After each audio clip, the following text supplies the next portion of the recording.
Thank you, Professor.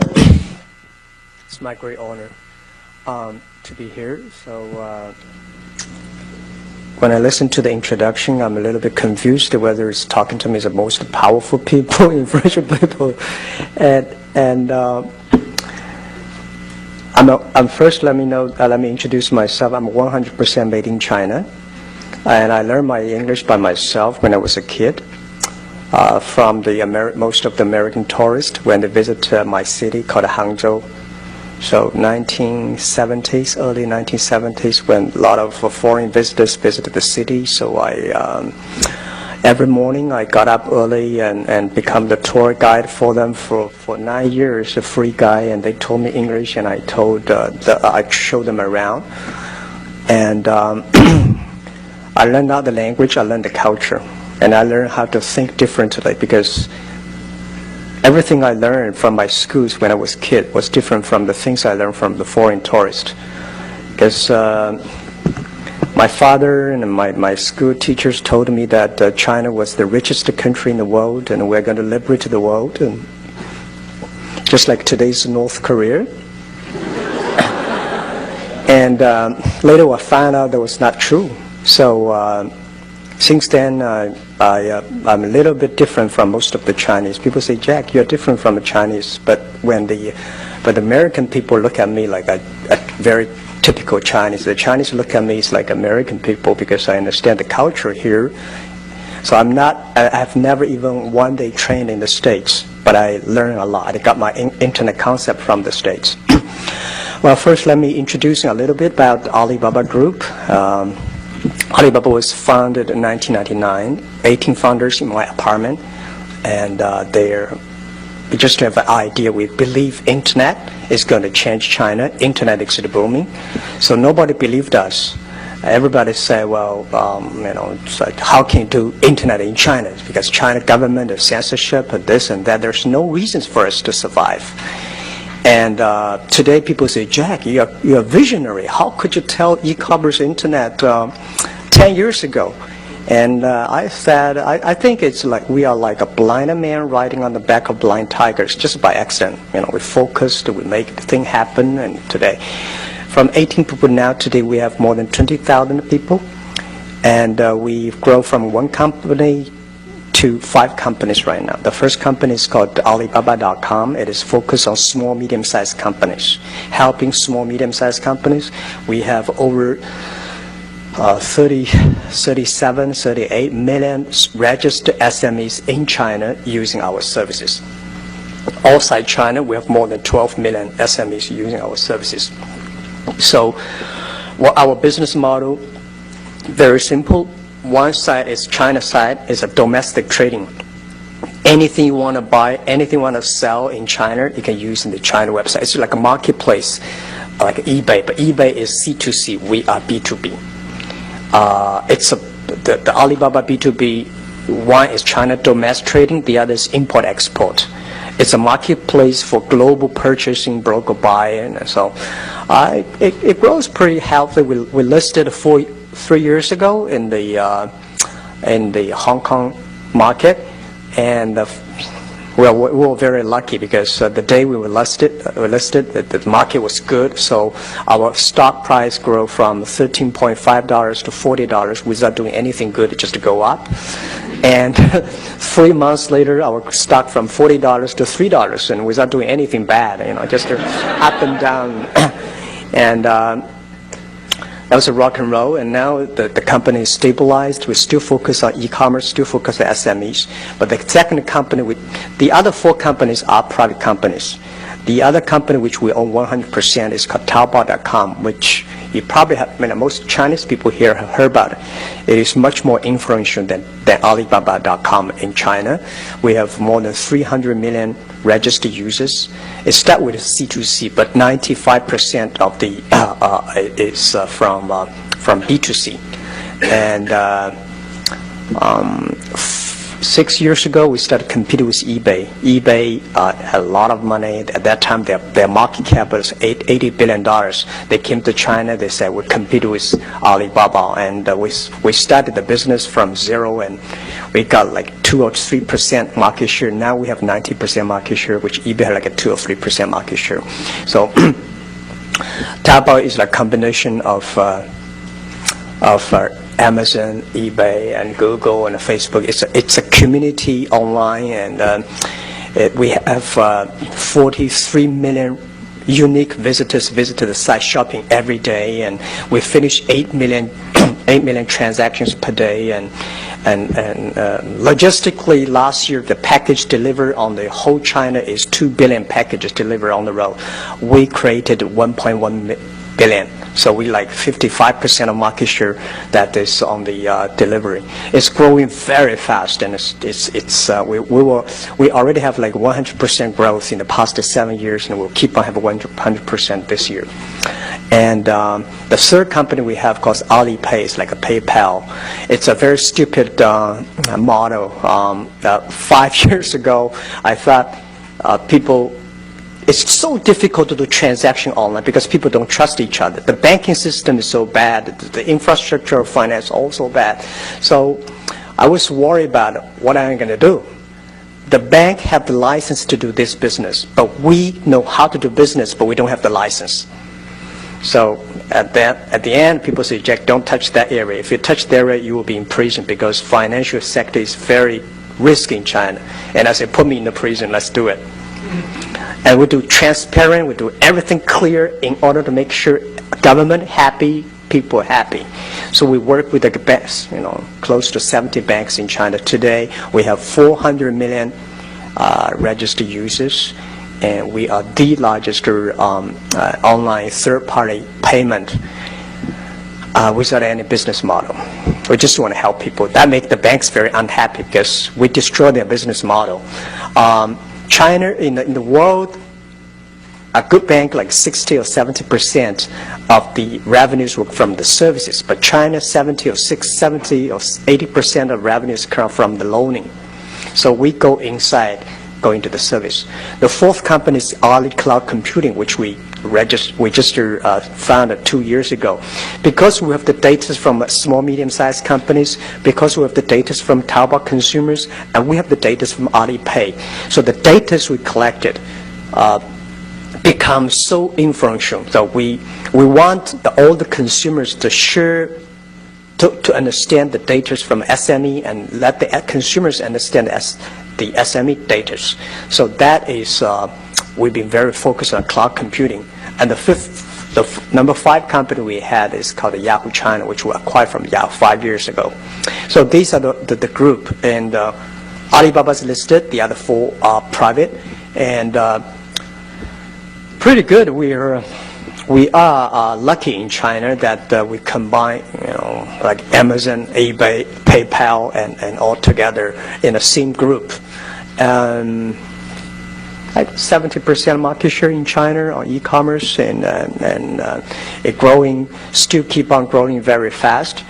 One of the reasons people say why you survived in China, why you succeed, because I think one of the key reasons we survived is that we believe always customer number 1, employee number 2, shareholder number 3. And this is the first big philosophy until now. We still truly, because it's the customer that stay with us. It's the customer we create. Because in internet in China in the past 10 years, there's 3 main business. One is focused on portal sites like Yahoo. Today have Sina, Sohu, NetEase. They focus on the news. And I think it's so difficult to do the news in China unless you are in Beijing. You know the government office, you know the policy, and we don't never understand what the government policy is. So we say, okay, let's stay away from the portal sites. The second business, which in China very, very popular, which probably the most unique business in the world, that's online gaming. And I don't believe that model. I don't like that, because China is a one-child family. If all the kids are playing online gaming, they're so bad. And right, and my kids and my son and his schoolmates all stick to the online. I think yes, we can make a lot of money, but I just don't want my kids focus on the online. So we are not doing that. China has already got enough companies focusing on online. Almost all the internet companies have online gamings. We are the only company that is not on online gamings. So the only thing we can do is e-commerce, and the e-commerce is so tough, so difficult to do it. And 10 years ago, e-commerce in the world, B2B, they all want to focus on big companies. They all want to focus on buyers. The value they create is they save the cost for buyers. So we do the opposite. And we believe China, the USA is very good at play basketball. We should focus on playing ping pong because we should not always play the same. So we said in China, we don't have big companies, so we should focus on small, medium-sized companies. We should not help the buyers. We should help sellers because China wants to sell things abroad. SMEs want to sell things abroad. So we focus on the small, medium-sized. We focus on helping supplies. And the value created is not the saving the cost because SME know how to save the cost but much better than you do. They want to learn how to sell product, how to make money. So then we focus on SME, we focus on supplies, we focus on creating money for them. So these are the focus we stayed on. And that is the everything, for the first 3 years, we did not have any business model. We have zero revenues for 3 years. It was so tough. It was so difficult. The only thing encouraged us to continue is letters, emails of thanks. We receive hundreds of thousands of emails of thanks every week, every month. People thank us because of us. They created jobs. Because of us, their business grow. And we did not get any money, but if our customer make money, we are happy. And the number 4 year, we started to make money. So the second thing is the employees. I believe, I'm not trained to be a high-tech guy. I hate high-tech. And my wife bought me an iPad. I still don't know how to use it. And I never use the PPT because I don't know how to do it. Every time I use it, something wrong with the PPT. So I don't know how to speak. So I'm trained to be a high school teacher, and I know nothing about technology. The only thing I can use in the computer is send and receive emails and browse. That's it, and I think that's enough, right? And 80% of the people in the world, like me, we hate technology. We want technology to work for us. We should not work for the technology. And so I was for the first 5 years, I was the quality controller of my website. I wanted making sure everything be easy, simple enough to use. Without reading any menu, a dumb clicker can get it. So when the engineers finished their product, they were so excited, something good, and they said, no, let me try it. If I cannot use it, just throw it rubbish, because 80% of people cannot use it. That make our site very popular, and that is the innovation of the colleagues, of the people. So I'm not knowing the technology, we hire the best technician. We do not know the finance, we hire the best. We respect, we work, and that really make the business grow. And the third thing is that I believe the shareholder number 3. We should respect shareholders, listen to them, but you have to do it in your own way. I remember when we come to IPO day in New York and in London, and all the Wall Street said, Jack, give us the shares. We were a long-term shareholder. But when the market crashed, they are the first people who run away, and most of them are not shareholders. We found most people, they are share stock exchange. They move very fast.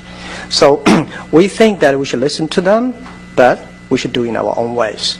That for 10 years, we focus on that. Always believe customer number 1, employee number 2, shareholder number 3. And that is. And the third thing that people say, China doing business is very important. Is guanxi, government relationship. That's too complicated. I don't buy that. I mean, those stupid companies focus on government relationships. And government relationship, is that important? Yes. I said the best way to do government relation is in love with them, don't marry them. Never ever do business with them. right? But they respect them, anything, For 10 years, we've been working with all the government officers and then tell them what is Alibaba, what is e-commerce, what is internet, because it's so new to any government. If you try to talk to them, not doing anything that is if they want to come to say, Jack, I give you a lot of money, please do this project for us. I said, no, I can introduce my friend to do business to you, but not to me, not us. That we focus on customers. And I think in China, doing business is a lot of fun. Competition is a great fun part of the business. We compete with eBay, we competed with China Telecom 10 years ago and 15 years ago. And we compete with eBay, and later we compete with here and there. Compete is not for compete. Compete is a fun part of the business, and we're never scared of every competition. If Google come to China, we compete, but we respect. So the whole business today, we think China has a huge potential on e-commerce. E-commerce in the States, I believe, it is a dessert, but China become a main course. Because of infrastructure of doing business so bad. So internet, e-commerce become the infrastructure of China doing business. Just like 10, 20, 15 years ago, China, the infrastructure of telecommunication was so bad. And then the mobile phone suddenly take off. So today, we are facing the same opportunities. So what people say, Jack, then what is your business model for Alibaba Group? Fortunately, we have a business model for B2B, that is membership fee. We do not charge transaction fees. Why not transaction fees? Because membership fee, every SME understand. You try to making sure your customer understand what do you do, what value you created. And when you talk about transactions, the PE for Alibaba will grow, but the customer never understand. We want the customer understand. Forget about the Wall Street analyst. A lot of analysts to write about us, but they never visited us. You just do like a 20 minutes phone call every quarter, and they can write a beautiful report. I mean, that's not us. We have to understand the business model. It should be simple, easy enough that the customer understand. And Taobao, no. Till now, we don't have a business model. We've been free. The first 3 years, we said we will be free for our customers for 3 years because we want to test, we want to try the business model. We were just about to charge number 4 year, and then we say, well, we only have 40 million users. Why not give another 2 years? So we give another 2 years free for 5 years, and we're just about to charge a financial crisis came and say, okay, man, forget about another 2 years. So we've been 7 years without charging transaction fee, listing fee, online shop. But we started, charge a little bit advertising because we have more than 1 billion page views per day, because we have more than 40 million consumers visited site. Little bit of transaction or little bit advertisement dollars already made Taobao very profitable. And I don't want to make a business model now, because Taobao is only 7 years old baby. I mean, we will wait for another 4, maybe 3 years. And then Alipay, free. Because the money we made from Alibaba B2B already can cover Taobao, cover Alipay, and cover cloud computing. And now even we do not charge money for Taobao. The advertisement dollars from Taobao already make Taobao very profitable. So we do everything. We really appreciate we live in China. We live at the internet period. We have the great honor to do this business. So we never think about making money. Do any business, we forget about thinking about making money. We think about how we can create value for the society, for the people, for the customers. If the end, the result is that you're making money. So funny, and that really proved well that because we don't think about making money, we made a lot of money. Because I believe if you think about money here, this is US dollar, this is Hong Kong dollars, and you talk is all RMB. Nobody want to make friends with these guys. We want to say, I want to help. We want to help SME. We want to help consumers. So today B2B, Alibaba, Taobao B2C, Taobao C2C, Ali Payment. I think this is not the future of e-commerce. The future of e-commerce is C2B, consumer to business. The world is changing. It's not a B2B, it's not a B2C, it's not a C2C, it's C2B, consumer to business. Because we have a large amount of consumers, the consumers can ask, can say, I want a tailor-made. I want large-scale tailor-made. And this makes the e-commerce in China fundamentally changed and different from the USA model. So the other thing we want to use in internet and e-commerce a way to make China new business paradigm, which we call transparent, shared responsibility, and global vision. And we try to making sure every policy we make, everything we do, transparent. We want to share with customers. We want to take responsibility. And I feel very excited because the average age of Taobao today is 25 years old. Alibaba is 27 years old, and all young people. We are a company that we believe value. We are a company that believe the mission, and we learn from the GE that every quarter we have a value review. We have the performance review, and that makes the company really excited. Today, if you have a chance to visit Alibaba, you will see we're like a zoo, all kinds of animals there. I hate to have a farm, all well-trained, but they're farm, and we want to have a zoo that people have different ideas. Some people talk, some people work, and some people exciting. And so this is how we do it. And the headache we are having right now is Alibaba is getting bigger and bigger. We're so influential now in China. And first time in our history, 20 days ago, we had 200 people demonstrate in our company, and they hate the policy we made. Because I said, if we made any policy, 1% of people don't like us, we have 3 million people don't like it. And today, Alibaba Group, we are not lack of engineers. We are not lack of programmers and service people. We are lack of sociologists. We are lack of psychologists and economists, because we never know how to make a policy. We're just like running a country. It's a big headache. And the average age is only 25, 26. How can they make policies? But we think internet is really, really changed the world. And people probably will ask, in the US, Google is so powerful. And we believe, this is what I believe, the world, we should never be controlled by machines. We should never controlled by computers. Human brain, SNS, social network is more powerful. At the end of the day, we do not want to see cold-blooded machines. We want to see warm people. We want to see every computer at the behind there's an SME, there's a family, there's a consumer, there's a brother and sister that can help each other. So we actually, Alibaba, focus more on community, more innovation, and more on human side. So, I think that today, what I come here just brief, because I don't think a lot of people know our business model. I don't think a lot of people really understand us better. So I would love to take any questions you have. I welcome the tough questions. Anything you have, I will answer. That's what I will just briefly do this. Thank you, Professor. Yeah.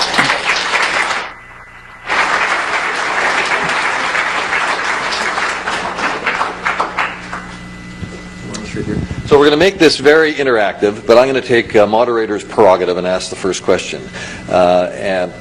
China's economic growth over the last 20 years has made it the envy of the world. In your opinion, to what extent has that been driven by the small and medium-sized enterprises that you serve?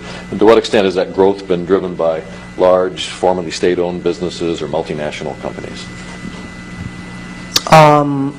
I think the credit should be taken by SMEs and private sectors, but unfortunately the credit is taken by SOEs, because I think the 15 years ago, China was really good at the private sectors, which that is why we call reforming, economic reform, grow. Entrepreneurs and private sectors grow. But past 5 years, the SOE, state-owned business, grows so fast, and the private sector is going down. And I think next 5 years, it's the time again for private sectors. And from private sectors, SMEs, that's the key driver. And if China want to grow, if China want to grow, if China want to solve a lot of social responsibility, social problems, the SMEs are the key because they create 90% of jobs and 90% of innovations. And do you have any way of thinking about the impact of Alibaba in terms of supporting the small and medium-sized sector, enterprise sector? Yeah, I think, as I said, we have more than 37 million SMEs using our services. Today, I think if you are SME, you must be using, if you are online, you must be our customers. I would not take credit that Alibaba really contribute a lot of China economy, but if Alibaba bankrupt, there will be probably 1 million SME bankrupt. So that is the influence behind. Well, then you can take credit for it, I would say. Okay, so we're going to open it up for questions. There's a mic in the back, and I think there's another one up front here. So who has a question for Jack? Sir? Jack, what do you think the opportunities are for Alibaba outside of China? Yeah, I think that we are already Indian, we are in Japan, and we are Korea, and we are also in the States. But the opportunity for Alibaba going out anywhere, if you want to promote SMEs, if they're SMEs, we're there. I think today we survive not because we're smart, not because we are good at technology. We understand SME. We believe SMEs, and if you believe your customers and help them grow, and they will grow. So we think we will expect also the Taobao, Alipay, cloud computings. And I think the next 5 years, we don't want to go global for global. We think that only when we create values, if we create values for SME, if we create more SMEs in the local country, then we will be there. So we are pretty confident that e-commerce in China, next 3 years will grow from consumer-related e-commerce to business-related e-commerce. That is next 3-5 years, the trend.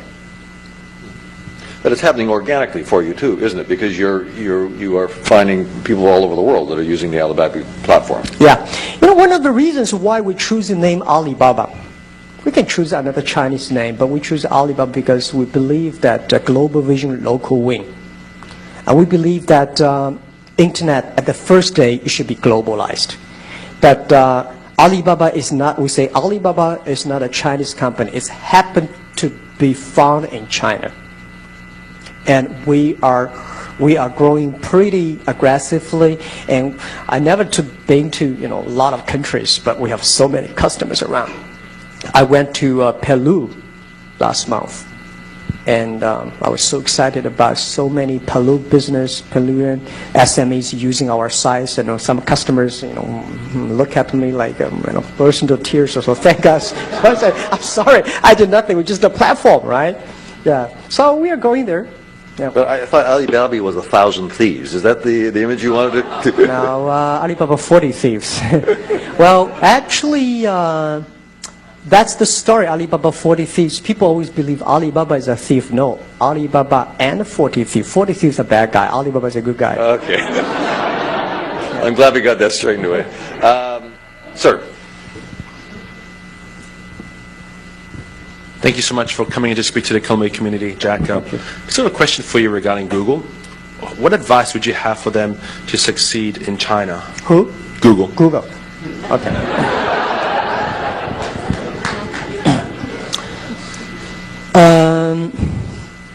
I think respect the market, respect the government, respect the culture. You don't, as an American, that They're saying like, I don't like what you say, but I use my life to protect the way you say, the right you say that. Come to China, I think we have to be, as a business, it's not Google is tough. It's tough for every business. Alibaba is also tough to do in China. But we respect people, we respect customers, we respect government, we respect the culture. And most of the multinational companies, when they come to China, they should find entrepreneurs. Unfortunately, I found a lot of multinational internet companies that come to China, they find professional managers. Those professional managers, they make boss happy rather than customer happy. They should know why Google succeed in USA, because Google have great entrepreneurs that make the Google users happy. If they come to China, they should make the user happy. And people always complain, the states complain about China government censorship and censorship of that and this and that. I tell you what, 95%, they're always good part. The 90% are good, 5% are bad. Why you always want to criticize the 5%? If you get 90% good, helping more people, and that's tiny little do it, you can improve it. Business is a headache for everybody. And the thing is to change yourself. If you cannot change the world, change yourself to meet the world. You are doing business. And I never know if I had an idea today to do business in China.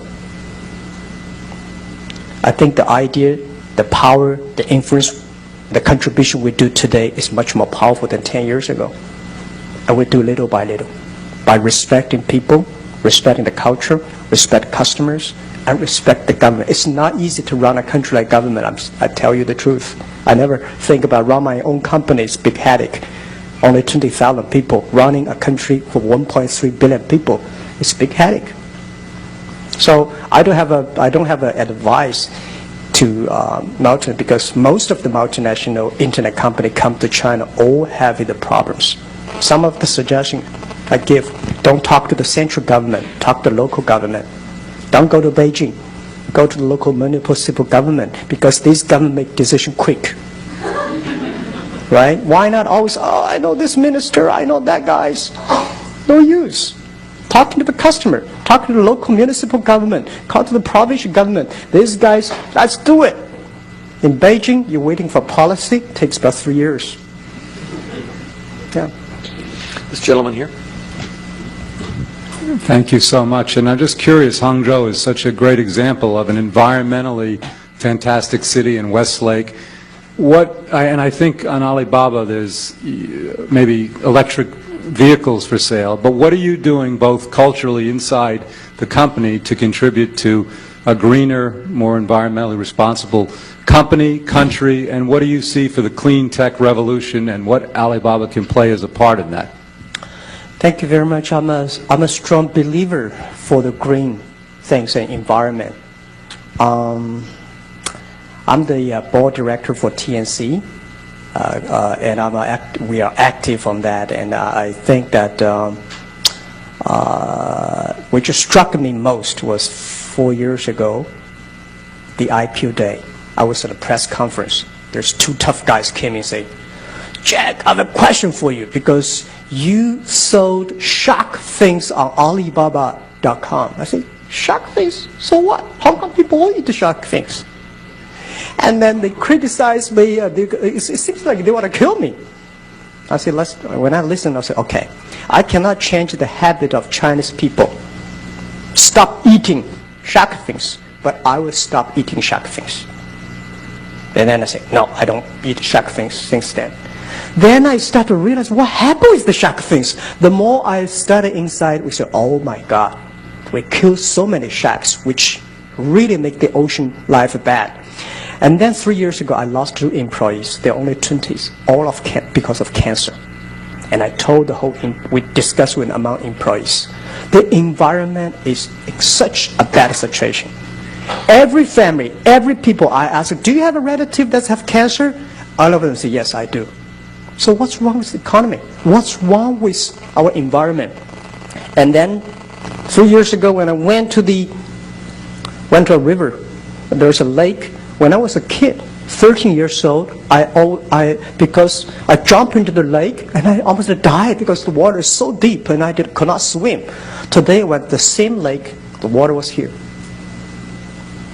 And I was shocked. We were all shocked. So I showed the pictures, talked to the employee, and we become a company that believe in that. Because we are the people, most of the people in our company born in 1980s and 90s. So we contributed 0.3% of the revenues of Alibaba Group on water protection and tree plantation. And we believe green tech is the future. If China does not pay attention to the environment, we are killing our kids. And we're killing ourselves. When I saw my father-in-law die of cancer 3 years ago, we're all shocked. And when I see every year we lost 2 lives among the young people of our own company, and the people realized, that is the tragedy we are facing now. The economies grow, people are dying. Why don't want people making money and die?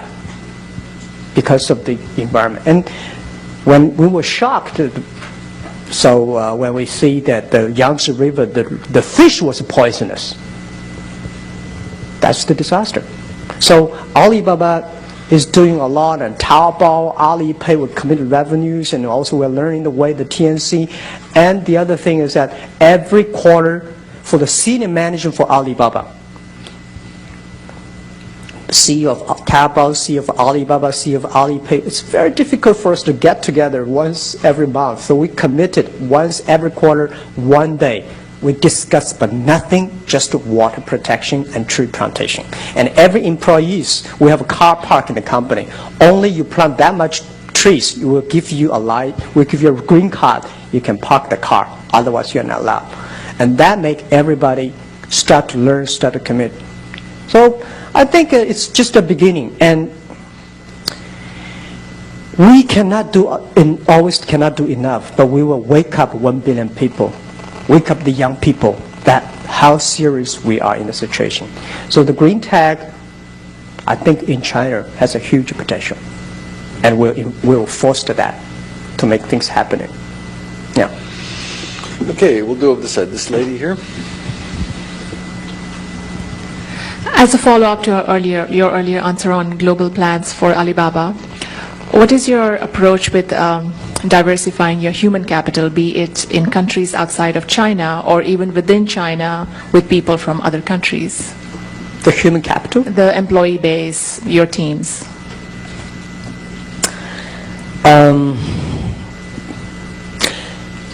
I probably spend 70% of my time on the HR part. I'm a great fan, and I believe leadership is about the people.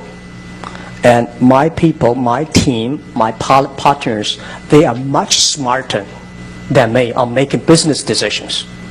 But my job is find the talents and build and develop them. So we have all kinds of system. For example, we have, which the foreigners do not understand, I mean, they call it party school, 党校. I learned a lot from the government. Yeah. I learned a lot from the government because 10 years ago, 9 years ago, when I want to change a manager, oh my God, the whole team got crazy and almost the company got like bankrupt. But when I see China's government, if you want to change a governor, just 1 minute, change government, immediately changed. So I said, what happened? Right? With a paper, 3 minutes, change this governor to that one. Everybody said, yes! But in our company, small, tiny manager, it's a big earthquake. Then you learn how government organize. And I studied a lot of time on how China's Communism Party run. So we learn, improving, until today, everyone has 3 successors. We hire people who have dreams. We don't care what kind of dreams you have. As long as your dreams, and we don't care, you change your dreams. But you must have dreams. A dream, I want to buy a new car, I want to marry, I want to have a kid, I want to, whatever dreams you have, that's fine. But then we build up the team dream, the ideal. That is, when you become a manager, your job is to supporting the other people to be successful. and direct level. At VP level, you think about the society. You think about how I can improve the society, help more people.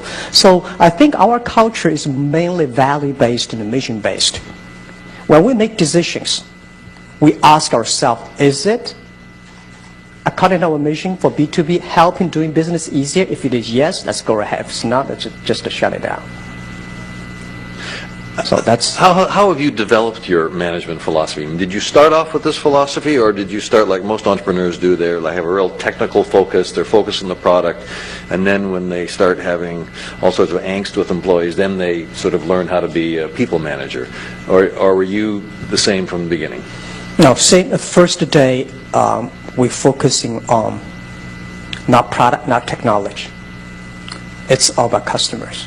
And employee, because I was trained to be a teacher, and I still have a bad habit of a teacher. Always say no, making sure talking to them 24 hours a day, and they speak, they do like me. You're going to stay here until you get it right. Yeah, that's right. Yeah. But it's that is the way that making sure your team and you and the same people, same group of people, and then influence more and more people. Focus on customer. If it's law, change yourself. If there are 9 rabbits on the ground, if you want to catch the rabbit, don't change the rabbit. Change yourself. Just to focus on one rabbit, and focus, but all focus on the customers. So you were trained as a teacher. Yeah. Did you ever have any business training? No. I was rejected by all your beautiful business schools for 10. I'm telling you the truth. Do you think you get an honorary degree for this man? And you've not felt a need for that. You've learned on the job. I learned on the jobs, and we are building up a China entrepreneur school now. When I retire in a few years, I'm retired. That's just don't give up the current jobs. I'm going to focusing fully 100% on helping the entrepreneurs in China. So I'm going to ask you a question that I get asked all the time: is can you make entrepreneurs? I don't know whether you can make, but you can find entrepreneurs. Find these guys, train them, give them opportunity, and encourage them. If you are a good business leader, your first job is find those people who have talents, become the entrepreneur, and help them, and train them, and develop them. That's like if you're an entrepreneur, you walk on the street for 3 days, if you still cannot find a business opportunity, just to forget about it. If you come to Taobao or Alibaba for 5 hours, you don't know what is the business opportunity, just to forget about entrepreneur. Right? If you're sitting with a team, talking to them, I think 1 month or 2 months you will find this guy could be that guy, could be that guy, and then train them. I don't know whether you can. But you want them all to be entrepreneurs, or don't you want some worker bees? No. It's impossible to make it all of them. Some people, but you can find who are the leader. Among the 7 people, I would say, if you it's a social study, which I strongly believe that. If you catch 6 people and put them in the room, watch them for 2 hours, one of them will be a leader. If you catch 7 people in the room and put them in 2 hours, and you will find one of them is a terrible guy, is an asshole. And that is, which I think sometimes it's you yourself. That all happens, and then our job is to find out the talents, find out the leadership, and find out the bad guy, and take that out and move into train. Yeah. And I think, unfortunately, most of the professors cannot tell. I'm sorry. I got a lot of those asshole guys in my class. What I do is that those people who succeed never know why they succeed. Those people know how to succeed, they will never succeed. I find a lot of things funny. A professor came to the company and telling, that's not that. Yes, you're right. But if they want to open noodle shop, they're bankrupt. We guys move ahead, and we made a lot of things, but we don't know how to tell why we succeed. We don't know. I found a lot of people that not necessarily all the professors do not tell, right? Most of the professors. Giving us a little wiggle room. Thank you very much. We really appreciate it. This lady over here. My colleague has questions. Hi. You mentioned that the growth of small to medium-sized enterprises are going to be the future of China. Yeah. Would you help us understand the profile of them? I'm going to assume that the majority. Thank you. That the majority of them are family-owned. Yeah. That the majority of them are located along the eastern seaboard. Would you be able to help us with a couple of again, large characteristics? Okay. For SMEs, mostly family-owned, that's right. And most people, like schoolmates and classmates and like 5, 10 people, and no more than 30 people. I like the team. The best SME usually around 20 people. And when you talk about 100, 200, that is me. So what I think that most of the Alibaba customers are like people like 30 people. These are the people, they have a manager does everything. And they need to train. For SME, the first stage is to survive. The only strategy is to survive. The only surviving strategy is sell things out. And the second stage, which we call develop, is that manage and leadership, manage people, right? And the third stage is finance. There are 3 stages. So we focus on the surviving stages, which help SMEs to sell people, to sell things. If you have a 30 people business, usually SME does not have technology. Do not think about SMEs as like a Silicon Valley technology company. Most of SMEs, 30 people, they probably have 20 people, they are salespeople. If you go to Shenzhen, Guangdong, there's a van. There's small van of 20 people of them. You ask them out, how many people are sales? 19 of them are sales. And 1 is a driver. They are everywhere. And that driver is also sales, right? So these are which I mean tiny SMEs. And focusing on them. And these, because there was tiny team, most of the greatest companies, Google, eBay, Microsoft, they all come off their garage. And these are the innovation of any country. That's the engine of the future. And I strongly believe that we give them more opportunity. We should support them. And we should give them, it's not technology. It's not the tax. It gives them talents, training. Give them understanding. Buy things from them. Support them. That will really great. That will grow. So 30 people around. I love these kind of companies. When I have 20 people, I can call everybody's name. Today I have a headache. 20,000 people. Yeah. So we are almost out of time. So we're going to take 2 more questions. Way in the back. Yes. So in response to the question about what kind of advice you will give to Google, you keep on mentioning respect the government and respect the people. So I'm just wondering, do you think it's possible at all for these 2 kind of goals to be in conflict with each other? And if so, how does Alibaba do to balance the 2 goals? The coverage between government and customers? And the customer, yeah. No. I tell you what, not because I'm not sort of. I think government officers today in China, you should understand that most of them are young government officers. They are open-minded. If anything, we contract between the employees or between the customers and government.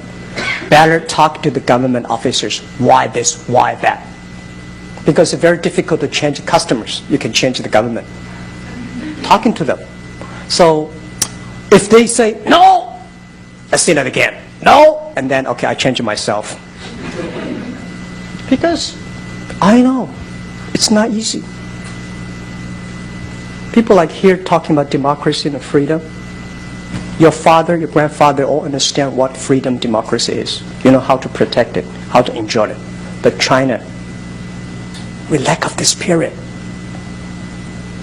And it's not easy.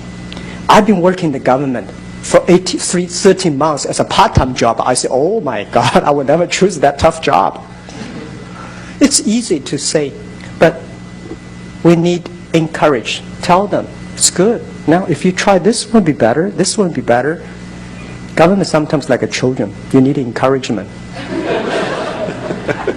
Everybody needs encouragement. You know, we as entrepreneur, we too, nobody comfort us. Our left hand comfort the right hand. We comfort ourselves. There's so many painful things. And doing business is not like, I'm everything. Listen to everybody and make the right decision. That's what I say. There's no comforts.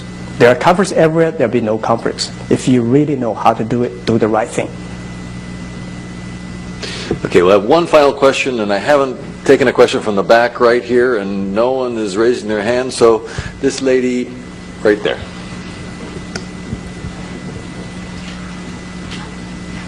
Back about several months ago, George Soros visited China and he spent about a day with you.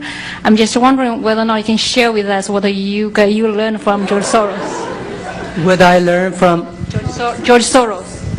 Oh, I learned a lot from him. Well, we enjoy a lot of vision together, but he's a capital guy and I'm an operation guy, and what I learned from him, I forgot. You know, there's nothing particular that can learn from somebody, but there are a lot of things you can learn. You know, the way he thinks. I know him about 7 or 8 years ago in Davos meeting. I learned a lot from those conferences, Davos meeting. Not for, you know, people in China always say, what are you going to learn from this conference? It's just like you eat a pig's leg and say, what are you going to get in your muscle? No. I just learned. I feel comfortable. I learned the way he thinks about the business, the way he thinks about. He told me that how he think about the government, how he think about the global economy, how he think about. I never thought about that. I learned how to work with my team, how to focus on customers. So this is really helpful. Yeah, but I bet he learned a lot from us. Okay, Jack, I'm going to turn it over to Professor Wei to wrap up. Jack, this has been tremendously insightful and interesting speech. So thank you very, very much. Thank you. I have a gift from a company called Simon Pierce, which used to be a SME.